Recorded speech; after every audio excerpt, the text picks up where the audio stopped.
Phoenix Podcast has always brought you the best of the best. I missed on that blessing, but I also regained it in some way.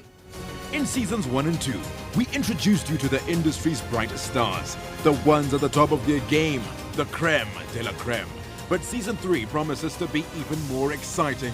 We're bringing you even more fascinating guests, including the renowned farmer, Patrick Matadi.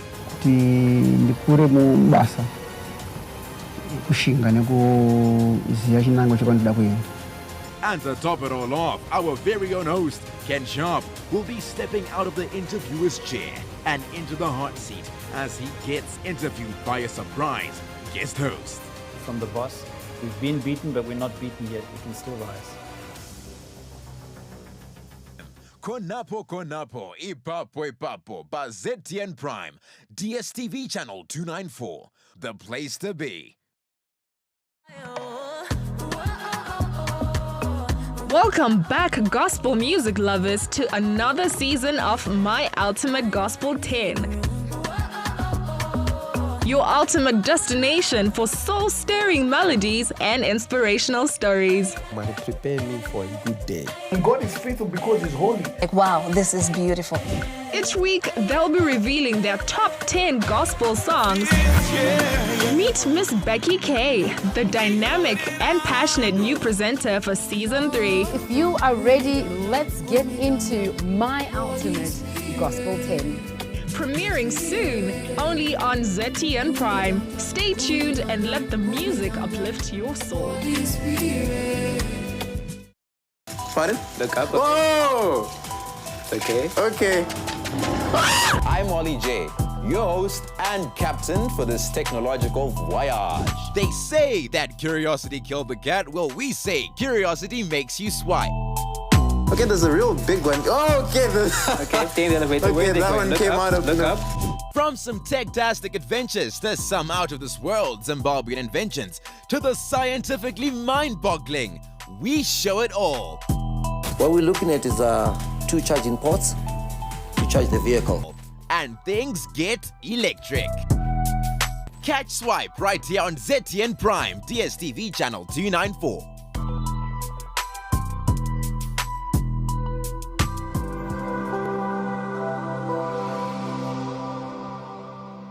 Catch exclusive interviews every weekday for candid, exciting, and thought-provoking conversations with your host, Erika Ndoro. We talk about arts, we can talk about sports, we can even talk about politics, and sometimes we venture into a nice guitaristic play.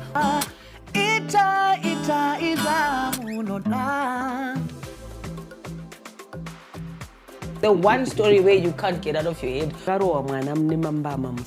Wakatarisa munhu so Erika, like where you're sitting. Ndozongokona bata face so pasina munhu. Wakasiya music yako iyo afro chakuti ndo music manje yemuZimbabwe. And I'm sure they're still saying the same thing now. Yeah, so Shona kana kuti chindevere kana mumwe mutaure muno muZimbabwe ndiwe iwewe. Ndiwo rupawo rwako.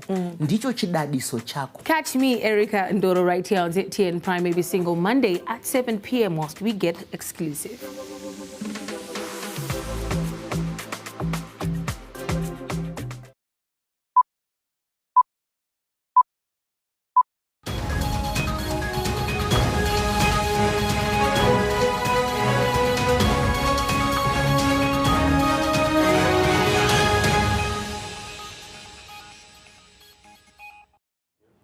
Hello and good evening. You are watching Newsplus right here on ZTN Prime. It is a Monday, so here's to hoping you did have a restful weekend. My name is Faith Nyaude.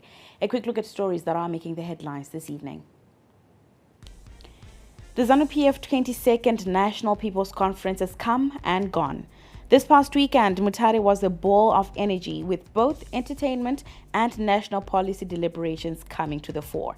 Reflection on outcomes from the conference coming up here on Newsplus. We shall also look at how Zimbabwe and Zambia made a brotherly pact, setting a new course for the adoption of strategies to use energy sustainably. Stay tuned for the latest on the Limpopo bus crash, whose death toll has now risen to 44. And later on in sport, we give you highlights from day one of Zimbabwe's one-off test against Afghanistan.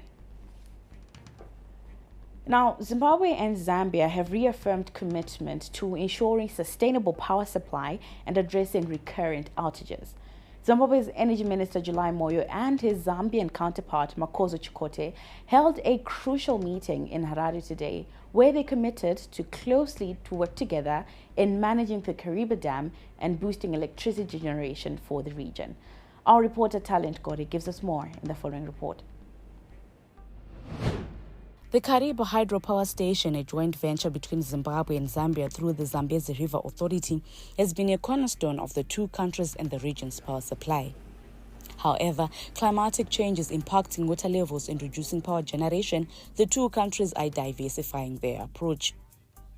Zimbabwe's Energy and Power Development Minister July Moyo and his Zambian counterpart Minister Makoso Chikoti met on Monday to discuss strategies to optimize the use of the Kariba hydropower station. The meeting, themed Utilization of Water in the Kariba Dam, aims to explore new ways to utilize the dam's resources. Both nations are experiencing power deficit due to critically low water levels in the Kariba Reservoir, with Zambia in particular being the hard hit as over 80% of its power supply is derived from hydropower. In Dar es Salaam, when our presidents met there, and they wanted to make sure that this deficit that Africa has of 600 million unconnected people with power, Mission 300 requires us to come up with innovative. Minister Moyo says cooperation between the two nations is not just about sharing water, but about ensuring that the Kariba facility continues to generate sufficient electricity for millions of households and industries. So if we in Zimbabwe want to reach an upper middle income by 2030, which is our vision, energy becomes the enabler in all sectors of our economy. Whether it is the social sector, we are endeavoring to make sure that all our schools, all our clinics, especially in the rural areas, are electrified so that we leave no one and no place behind. Zambia's Energy Minister Makoso Chikoti says technical teams for both countries will intensify efforts towards efficient power generation, noting that the region's energy security depends on proactive planning and sound water management. The first key drivers that come in place is energy. So we are carrying a heavy mandate that will see our two countries grow their economy. You can't talk about increasing production in the minings if you don't have sufficient power. He says the collaboration will not only help stabilize electricity supply, but also position the two countries as leaders in sustainable hydropower development in Africa. Countries have to look beyond Kariba Dam. The two countries have to look beyond the Zambezi River. That is the responsibility. This is where our forefathers started. Beyond power generation, the two ministers committed to deepening cooperation in the fossil fuels and gas sector. Reporting for ZTN Prime, I am Talent Gore in Harare. Now I'll give you our top story this evening. Economic transformation and discipline dominated the 22nd ZANU-PF National People's Conference in Mutare, where delegates resolved to extend President Mnangagwa's term, among a host of other agreements aimed at enhancing economic development and improving social services. Now held under the theme Attainment of Vision 2030 through Economic Empowerment and Value Addition, the annual gathering also featured vibrant business exhibitions. On the sidelines, the President commissioned major industrial and health projects. Here's more. The 22nd edition of the ZANU-PF National People's Conference came alive in Mutare, blending political deliberations, policy reflections, and a lively business expo showcasing local innovation. The National People's Conference, held annually, is a platform for introspection, accountability, and strategic direction as the party reviews progress and formulates policy resolutions for national implementation. This year's resolutions reaffirm the party's commitment to economic transformation, upholding liberation values, and strengthening disciplined leadership. One of the strongest emerging positions was a call to expedite proposals for President Emmerson Mnangagwa's term extension, which delegates argued would ensure continuity in driving the national development strategy. In his closing address, the President and First Secretary of ZANU-PF urged the party to focus on tangible, factual engagements that unite the nation and produce results.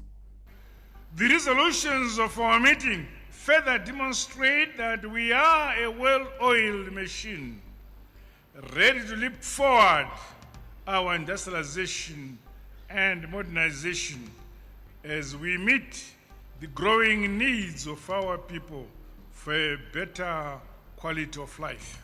The conference further directed that government intensifies efforts in industrialization, food security, youth empowerment, and the health delivery reforms under NDS 1 and NDS 2 while transitioning into the NDS pillars that prioritize technological innovation, human capital, and job creation.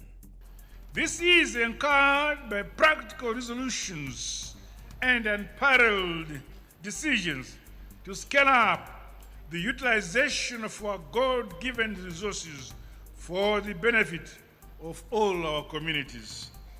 Our collective determination to expand value chains, speed up rural industrialization, and increase the performance of agriculture, mining, manufacturing, and tourism, among others, must be anchored at the grassroots level.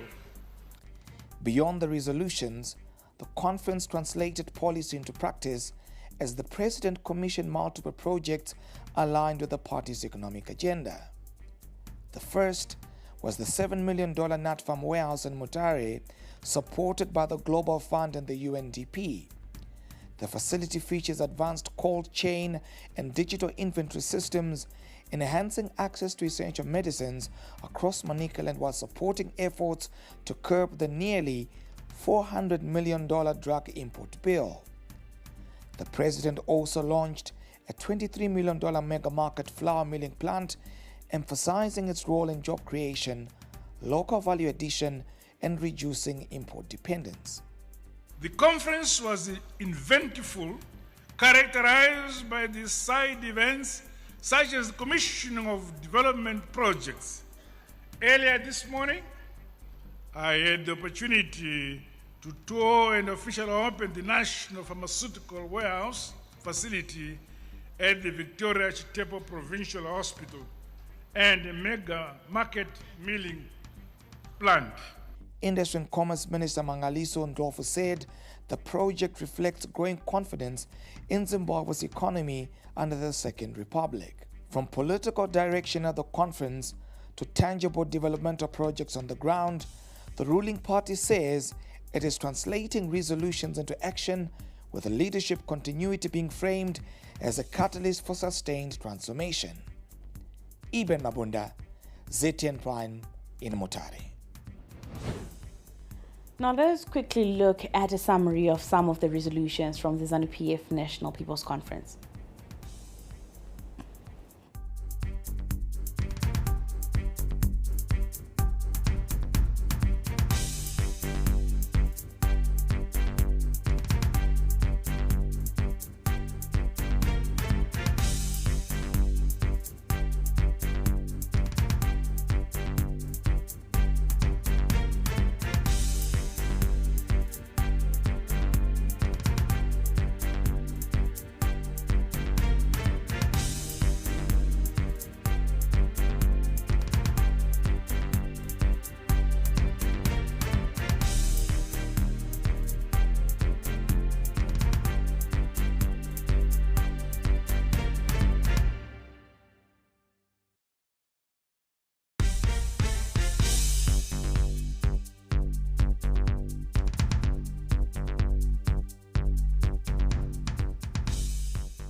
Now, still staying with the conference, we are now joined live by Zim Paper's Group Political Editor Ranga Mataire to just discuss some of these outcomes of the conference. Ranga, good evening and thank you so much for joining us. Now, looking at the resolution passed at the just ended ZANU-PF conference, do you think expectations were met? Thank you. You are right that the president, including even the ZANU-PF Secretary for Legal Affairs, Honorable Ziyambi, both mentioned that the resolution that are going to be passed at the 22nd Annual National People's Conference in Mutare should be binding to all members, and that any person who deviates from the resolutions passed at this conference will be regarded as an affront, will be regarded as someone going out of bounds of the dictates of the party's constitution and rules. The president also emphasized that the resolutions must be binding to all, but also encouraged those that are responsible for expediting the implementation of the resolutions to really be serious and ensure that all the resolutions are implemented within the time frame that they are supposed to happen. So I think the message really went down. The message was heard by most of the delegates, who then go to their respective areas to also reiterate the president's message that this is not a talk show. Oranga, thank you. You just answered my second question, which was also going to be, in terms of the resolutions and how they are going to be implemented. But then let's go back now to the expectations of what the ZANU-PF conference went out to do, where those met. So most of the resolutions that came out were really people-centered and people-centric. You talk about the scrapping of the 2% tax, and which has been a major issue within the business community, and it also came out during the conference. There were also resolutions on limiting the terms for Rural District Council Chief Executive Officers to 2 terms, and I think this is being done to ensure efficiency, but above all to ensure that we prevent situations where someone overstays in one area and promotes lethargy or corruption. So in essence, I think most of the resolutions met people's expectations, because these are the issues that were coming from district, these were issues that were coming from provinces, these are the issues that affect people in general. Now, Ranga, we've touched a bit on the expectations, we've touched on the resolutions. Now let's talk about the economy. The president spoke on the need to actually strengthen the ZiG, to position it as the sole currency of the country. Now, what does the statement say about the president's vision in terms of the country's development agenda as well as trajectory? Like I've said before, the president also emphasized on the need to strengthen ZiG, but I think the president must be commended, because 2017 came with the new currency. Before that, we had inflation skyrocketing, but at the moment Zimbabwe has its own local currency. But going forward, no country has ever survived in a multi-currency system. A country needs to have its own currency, use its own currency. So I think there are processes that the government will undertake to ensure monocurrency, to ensure that Zimbabwe uses its own currency. So this is the vision that the president has, that given the stability that our local currency has so far experienced, there should be some processes that should be undertaken now to ensure that we have monocurrency, and to ensure that at some stage we use our own local currency to do all transactions. It can be fuel, it can be buying property, it can be like any other country in the region and globally do. So I think this is the vision that the president has, that in order to attain an upper middle income society, we must get there using our own currency. And I think it resonates with a lot of ordinary people that they need to have their own currency. Ranga, thank you so much for joining us and for those insights. Ranga Mataire, Group Political Editor, just talking to us about the just ended ZANU-PF conference. Now, when Newsplus comes back, we have the latest on the Limpopo bus crash, which occurred last week. The Republic of Zimbabwe, in partnership with the International Organization for Migration IOM and United Nations Children's Fund UNICEF, is hosting the 8th session of the Migration Dialogue for Southern Africa, MIDSA 2025, from the 24th to the 27th of October 2025 in Victoria Falls. MIDSA 2025 is running under the theme Promoting Regional Integration Through Sustaining Safe, Regular and Orderly Migration in the Southern African Region. The dialogue comes at a pivotal moment in history where migration trends, regional integration efforts, climate change impacts and demographic dynamics intersect to shape the future of the region. As the region prepares for the Migration Dialogue for Southern Africa MIDSA 2025 in Zimbabwe, it is crucial to reflect on these evolving dynamics and their implications for migration governance and development. MIDSA 2025 is instrumental in reinforcing a common vision among member states, grounded in solidarity, shared responsibility and regional integration. MIDSA 2025 is an opportunity for Southern Africa to reaffirm its leadership in migration governance by advancing policies that are climate resilient, youth inclusive, development-oriented, and regionally coherent. MIDSA 2025 is a platform to ensure inclusive and informed participation from all SADC member states in continental and global migration governance frameworks, including those linked to the Global Compact for Migration, GCM, and Agenda 2063. SADC is committed to ensuring that migration is done in a safe, regular, and orderly manner. There are definitely more gains for the region that can be harnessed from well-managed migration.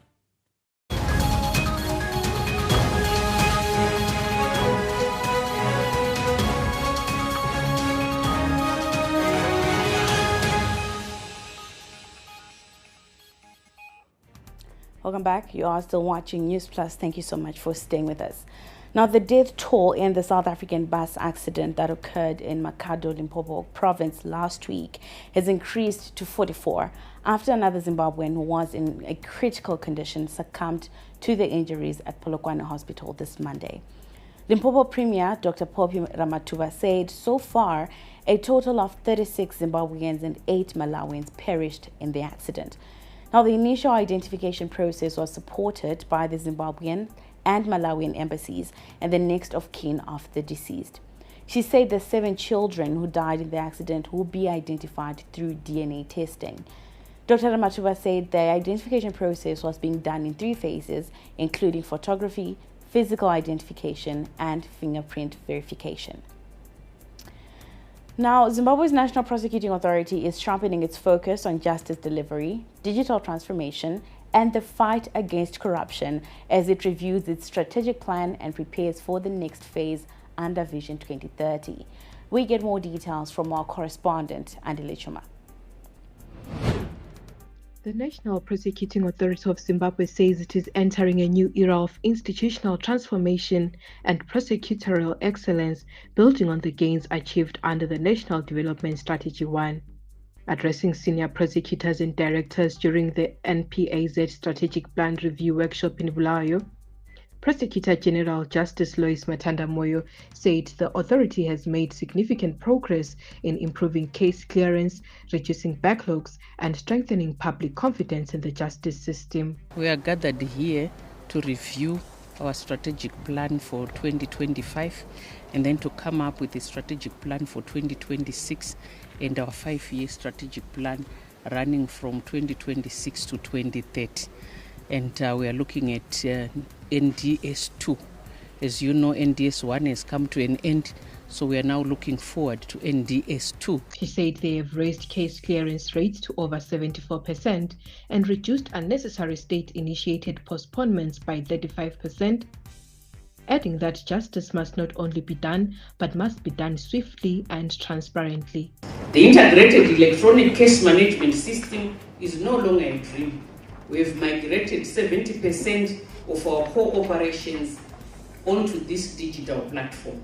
Every prosecutor has been equipped with a high-performance laptop. E-justice, as envisioned in NDS 1, is coming alive. We are modernizing before the nation's eyes. The NPAZ reports a conviction rate of over 80% in complex and serious cases, including armed robbery, sexual offenses, and fraud, while the anti-corruption drive continues to yield results. 17 high-profile convictions have been secured, with over $8 million worth of assets recovered for the Treasury. The Prosecutor General said the fight against graft remains uncompromising, even within the NPAZ itself, and reaffirmed the institution's zero-tolerance policy on internal misconduct. Our policy is zero tolerance to corruption. We do not tolerate corruption within our ranks. So what we do is, once a prosecutor is implicated in corrupt activities, thorough investigations are carried out. Once there is evidence of a prosecutor involving himself or herself in corruption, then that prosecutor is indicted before the High Court. The National Prosecution Authority does not work in isolation in its fight against different shapes and sizes of crime. The Zimbabwe Anti-Corruption Commission, one of the authority's partners, says collaborative action within the justice sector continues to deliver results, with joint investigations and prosecutions shortening case turnaround times. Crime is dynamic. We do have modern trends that are being used in committing crimes nowadays. The anti-graft body believes the partnership with the National Prosecuting Authority and the police has strengthened case coordination, resulting in faster movement of corruption dockets and a stronger deterrent effect through successful prosecutions. Digital transformation remains a key pillar of reform, with 70% of the prosecuting authority's operations now integrated into the electronic case management system. Prosecutors nationwide have been equipped with digital tools to strengthen efficiency and transparency in court processes. The upcoming 2026 to 2030 strategic plan will focus on timely justice, full digitization, and deepened collaboration across the criminal justice system. For ZTN Prime, I'm Andile Chuma in Bulawayo. Meanwhile, authorities in the Ministry of Information have made a plea to lawmakers to advocate for increased funding of their operations. The ministry says so far it has increased radio coverage countrywide, but could have still done so much better with increased funding. We get more from the following report.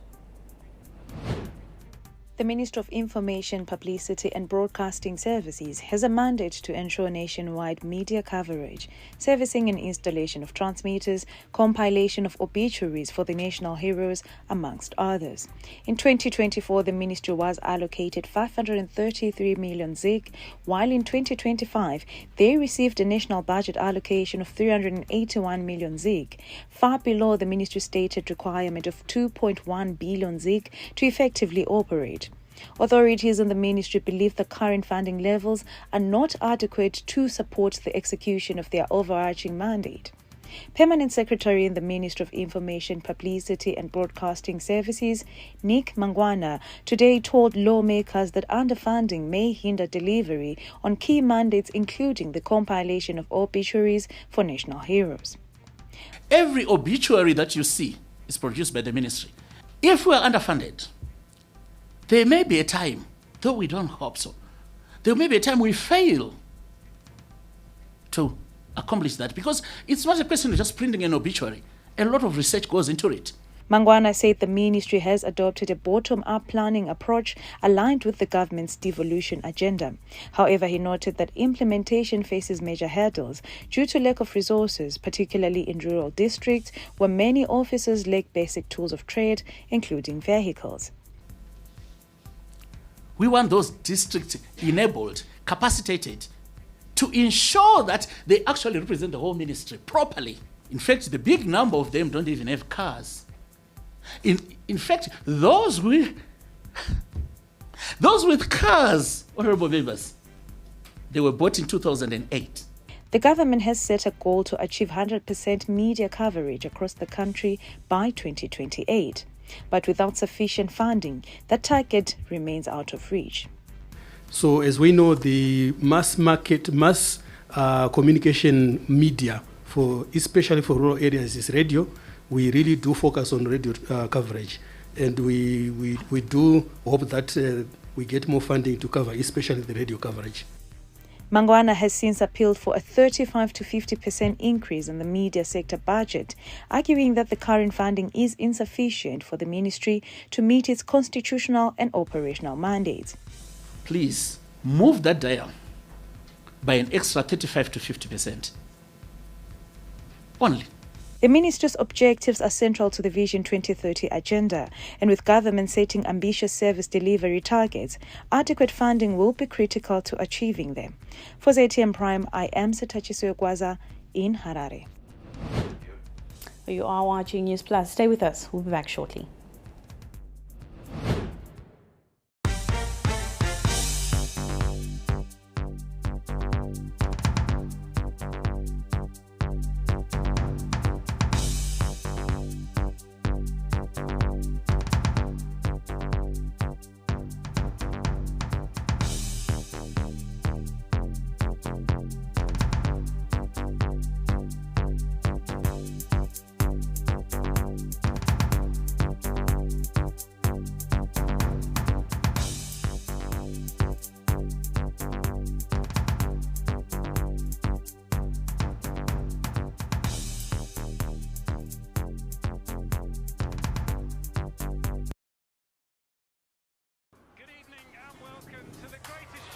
This is a people's game.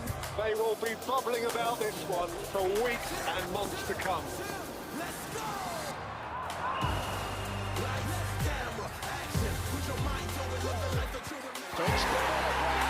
Wherever you are, whatever your reason, it's on SuperSport all season long. Reconnect and stay connected to DSTV Compact and get the best football on us.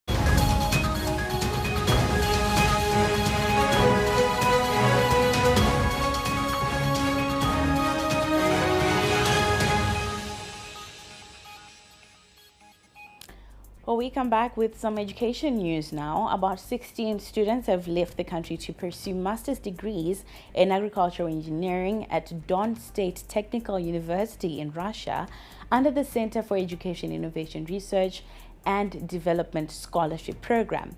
Now, the students were seen off by Higher and Tertiary Education Minister Dr. Frederick Shaw, who challenged them to use the opportunity to contribute meaningfully to Zimbabwe's development.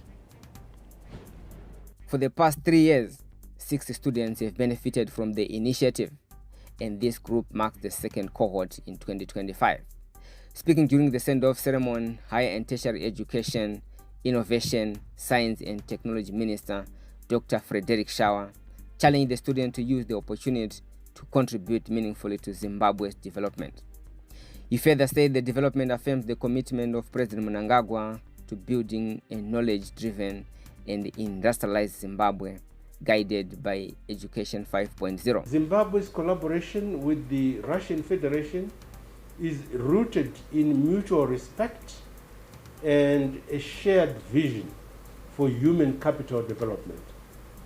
This scholarship program was formalized through a memorandum of understanding signed in April 2024 between Don State Technical University, abbreviated as DSTU, and CERIT, following initial engagements in 2023. Through this partnership, we are deepening scientific and technological cooperation between our two nations, the Russian Federation and the Republic of Zimbabwe. We have already seen the fruits of this initiative. 17 students who previously studied at NAST Missis in Russia under the same scholarship program returned home in August this year. They are now employed as lecturers and researchers in higher and tertiary education institutions. A student representative, Kelvin Shumba, said Their studies will be vital for improving mechanization and smart agriculture. We have to mechanize agriculture, and we have to further develop the technology that we actually use in agriculture to say our productivity will be enhanced by this move, to say the knowledge that we would have gathered must have a very high impact back here at home. So agriculture is the backbone of the economy. We have to feed the nation, definitely, but finding ways to efficiently do that is the key responsibility that we have. Another student, Premo Sindalen, feels the study will help boost productivity and food security through engineering solutions in the country. I do believe that to the nation we are going to provide more practical skills, more enhanced skills with artificial intelligence programs which are more developed. As the students embark on this 3-year academic journey, the country eagerly waits for their return, not just as graduates, but as engineers, innovators, thought leaders who will help anchor Zimbabwe's transition. Latwo Nyangu, reporting for ZN Prime in Harare. Still with education matters, the call for Education 5.0 took center stage at the Uma Institute prize-giving ceremony in Marondera, where academic excellence and innovation were being celebrated. Now, the institution's founder and principal, Dr. Cleopas Kunduona, urged learners to fully embrace the transformative Education 5.0 philosophy, which he said goes beyond textbooks, shaping self-driven, industrious young minds equipped to create solutions, meaningfully contribute to Zimbabwe's social and economic growth. Education is fundamental to personal and national development. It provides life opportunities and also underpins the development of a highly skilled and innovative force, which is critical for social, cultural, and economical growth for our sovereign motherland, Zimbabwe. Our government and independent education players, such as UMA, remain committed to fulfill the potential of learners in Zimbabwe, mandated by the land law of our constitution. Now, in our look at news from beyond our borders, Namibia's Ministry of Health is on high alert after the country's first Mpox case was confirmed in Swakopmund on Saturday. The patient, who tested positive on the 18th of October, is in a stable condition and remains in isolation at the Swakopmund District Hospitals. Authorities have officially declared an outbreak in line with the WHO protocols, which treat a single confirmed case as an outbreak. Preliminary investigations link the case to cross-border travel within the Southern African region. Now, health officials in Erongo are now tracing contacts and monitoring for any other additional cases. The Namibian Ministry of Health has assured the public that Namibia is fully prepared with isolation facilities ready to manage suspected infectious diseases. In Kenya, the former Prime Minister Raila Odinga was buried on Sunday at his rural home. Kenyan leaders present at the burial included President William Ruto. Now, democracy reformer Odinga was accorded 4 military honors that included a 17-gun salute by the army. He was buried next to his father, Jaramogi, who fought for Kenya's independence and was the country's first vice president. In DRC, a major milestone in DRC's fight against Ebola. Now, the last patient is being treated since the outbreak of the disease was declared in early September and has been released from hospital. The recovery of this patient starts the clock on a 42-day countdown to declaring the outbreak over if no further cases are to be confirmed. To date, 19 people have recovered from the disease and no new cases have been reported since the 25th of September. All in all, there have been 53 confirmed and 11 suspected infections. So now, if no new infections are detected, the outbreak will be declared over by early December. Over in Sudan, Imam Abdulrahman Al-Mahdi Children's Hospital in Sudan has officially resumed operations in several departments after being closed for more than 2 years, this due to the ongoing conflict between the Sudanese armed forces and the Rapid Support Forces. According to Sudanese media, hospital administrators confirmed that all technical and administrative preparations to reopen and receive patients across departments had been completed. The reopening comes as Sudan continues to grapple with the devastating impact of the SAF-RSF conflict, which erupted back in 2023 April. The fighting has killed over 20,000 people and injured 33,000 others, while around 12 million have forcibly been displaced. According to the UN, more than 25.6 million Sudanese people are currently facing acute food insecurity. من الصعوبات اللي واجهتنا يعني المشاكل الأساسية من مشاكل التشغيل كويس هو القهوة الموية والكهرباء الحاجات الأساسية عشان تشغيل الأجسام تمام.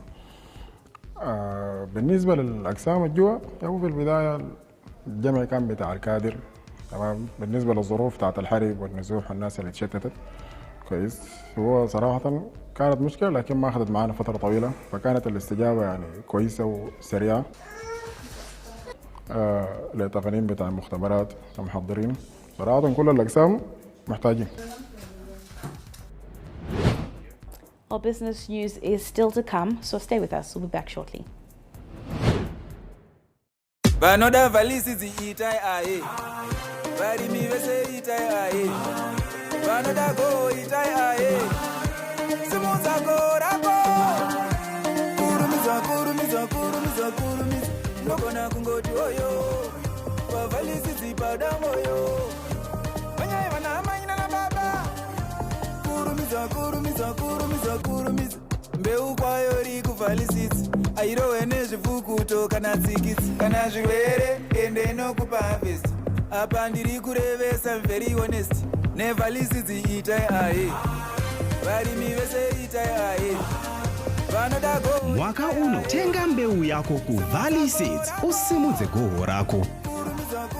Valley Seeds vauchiki vembeu yechibage yepana nepioneer goros ma-traditional grains nema-vegetable seeds ose anopa goho repamusoro-soro. Valley Seeds, where farming meets the farmer.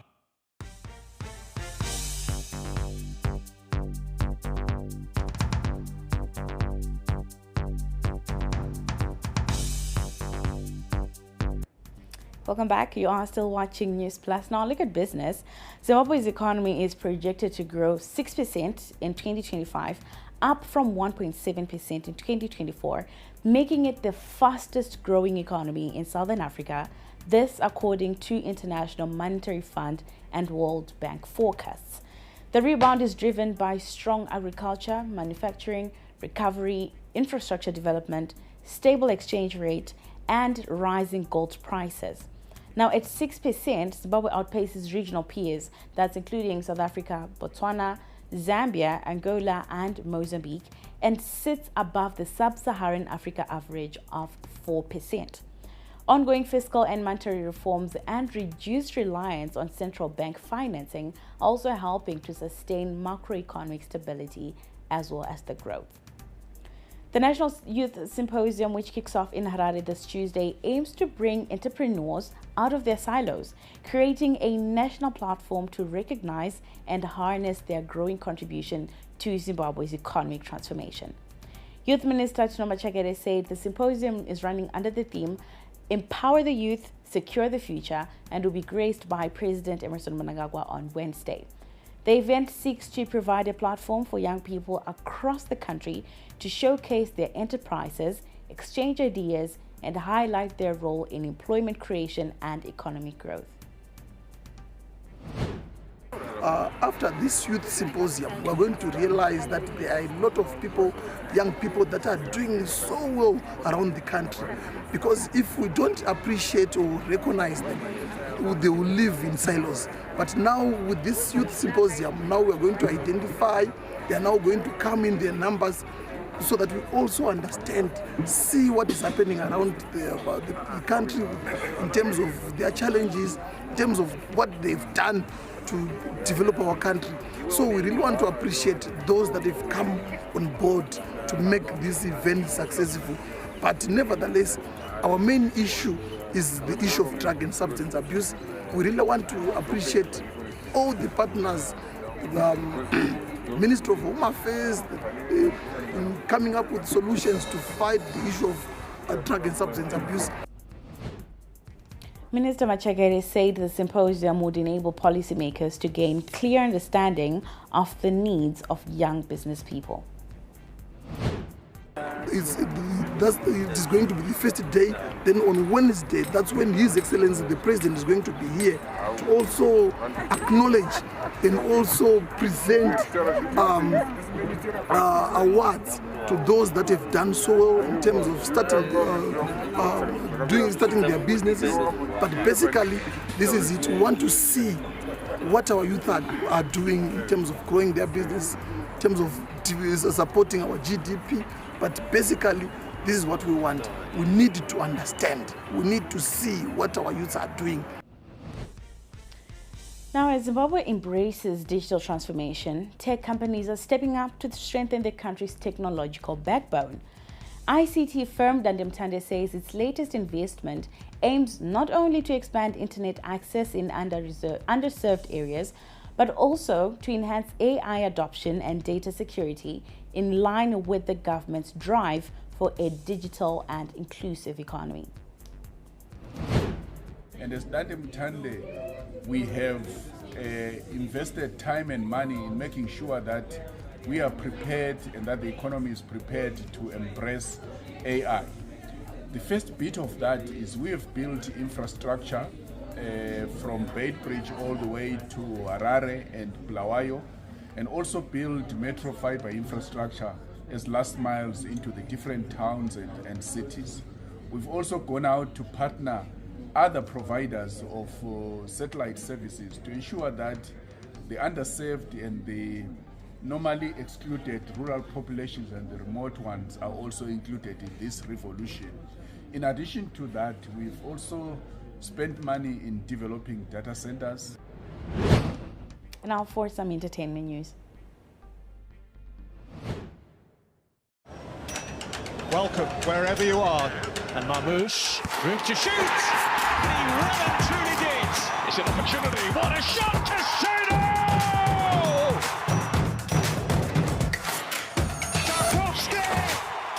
Scott's got to be careful. Bukayo Saka! But it's Salah, and that one delivers! Never miss a play, home or away. Stream all Premier League games live on Showmax.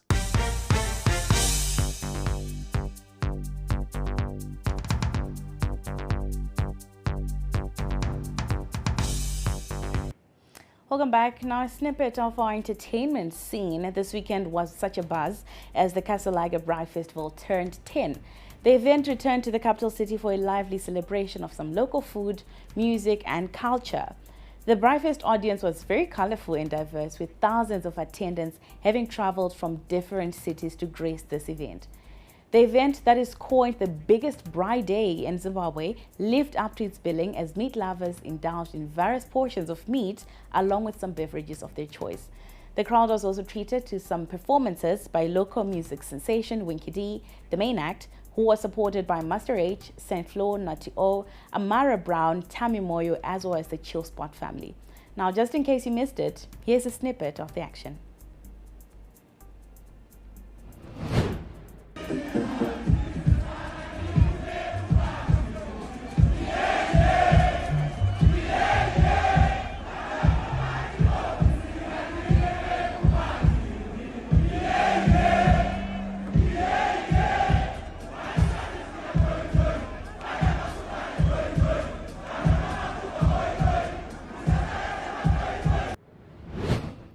Meanwhile, some other music lovers packed the Thorn Park Polo Club for the 263 Culture Festival. Now, this show brought together some top acts from Zimbabwe, South Africa and beyond, with the Scorpion Kings, Kabda De Small and DJ Maporisa sharing the stage with major league DJs and some local favorites. From live performances to some food and fashion, the day-long festival also served up pure entertainment, cementing its place as one of Zimbabwe's biggest lifestyle festivals, or rather events, of the year.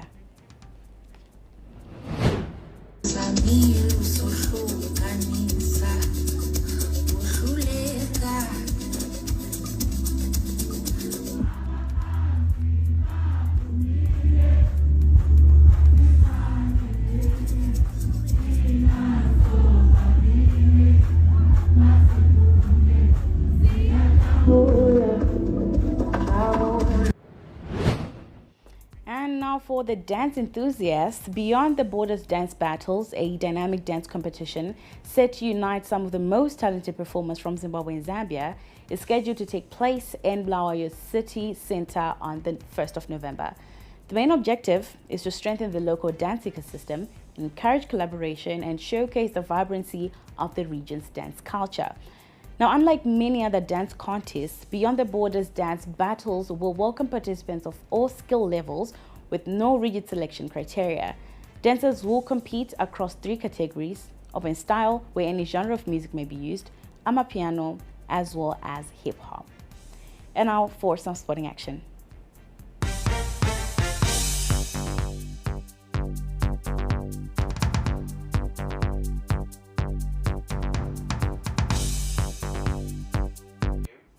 In sport, we started off with some cricket. Brad Evans picked up his maiden 5-wicket haul to give the Chevrons the advantage on day 1 of the off test against Afghanistan at Harare Sports Club. Bowling first, the Chevrons restricted Afghanistan to 127 all out in the first innings. Evans led the way with a fifer, while fellow simmer Blessing Mzarabani had 3 wickets as the hosts took early control of the test. At stumps, the Chevrons were 130 for 2 in the first innings, and opener Ben Current was unbeaten on 52, while Nick Welch fell 1 run short of a half-century. Play resumes at 10 a.m. tomorrow at Harare Sports Club. Having faced some of the top test nations including England, South Africa and New Zealand, the Chevrons are leaning on those experiences as they search for a positive result against Afghanistan. Yeah, I think a lot has been spoken about, our year of Test cricket, and obviously we haven't really put in the performances that we would have liked. We've played some really tough opposition in England, New Zealand, South Africa. That's tough opposition for us to play, and we don't play a lot of Test cricket, so it's been an eye-opening year for us. Irvin also spoke about the inclusion of Antam Nakvi in the Chevron squad, expressing confidence that the batter has been one of the top performers on the domestic scene and can also now step up to the international cricket. Yeah, Antam's obviously done exceptionally well, I think, in domestic, and obviously scored some runs against MCC. I think having him around the group is also really good. You can see the positive energy that he brings to the group, and his preparations this week have been good as well. He's been tested in the nets, obviously with a much higher quality, bit of training that we have been doing, which is good for him to be exposed to as well, for him to learn. So he's really enjoyed that, and really looking to see what he can provide for Zimbabwe on the international scene. I think there's one thing is his warm-ups. I think the football skills have got to improve a little bit.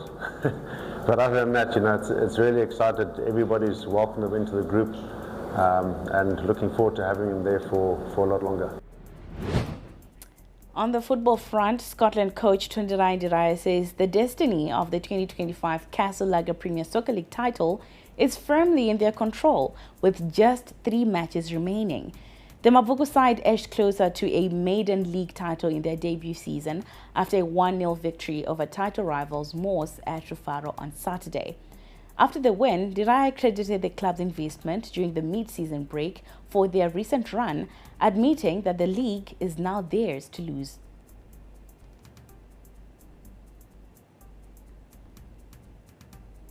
Now, Dynamo's coach Kelvin Kayundu was left frustrated after his side dropped down to 15th position on the log standings, playing out a 1-1 draw against Highlanders at Barberfields.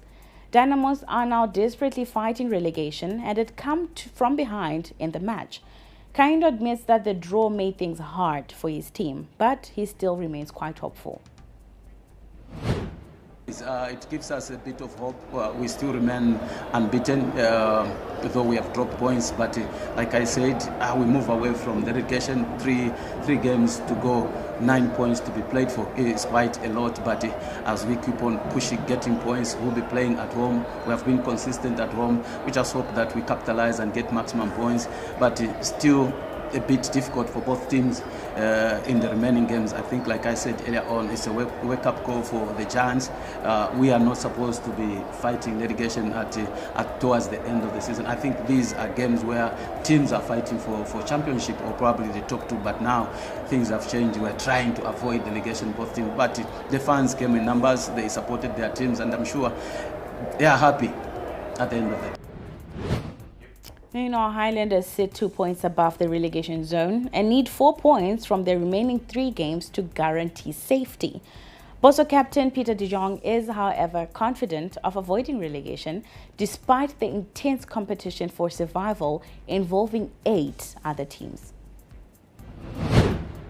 Als je play a league game, you can win, you can draw and you can lose. Dus I think that everyone don't know. Because it is a league. This games is always a few chances.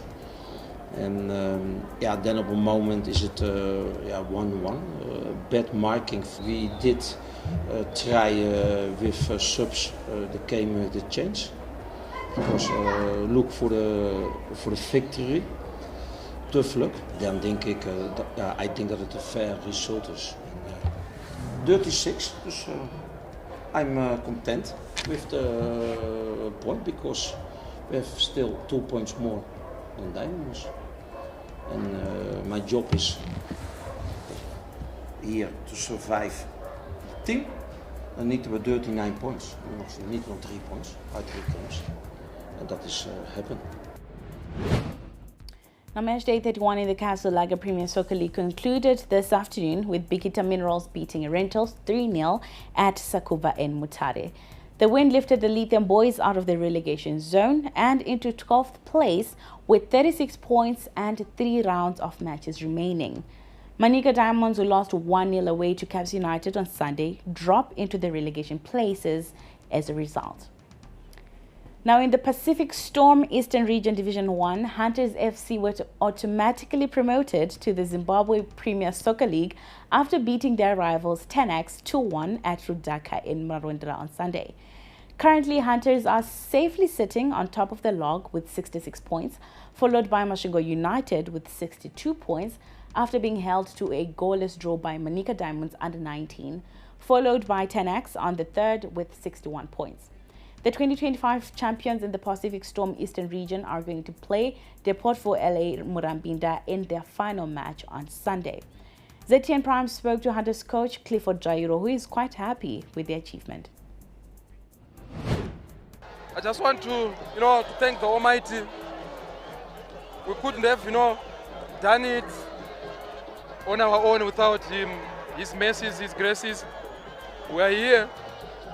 It's a wonderful day for the FC Hunters family, for the people, who live in Mashonaland East. This is for them, for ourselves, the technical team, the players, the club director, everyone who worked, so hard for this club to be here throughout the season. This is for you. For now, we just want to finish the season strong. We still have a game, to play in Murambinda. We still need to finish, to finish very strong. And with that, we conclude this bulletin. Thank you so much for joining us. My name is Faith Nyaude. We leave you with the weather forecast. Good evening and enjoy the rest of your viewing.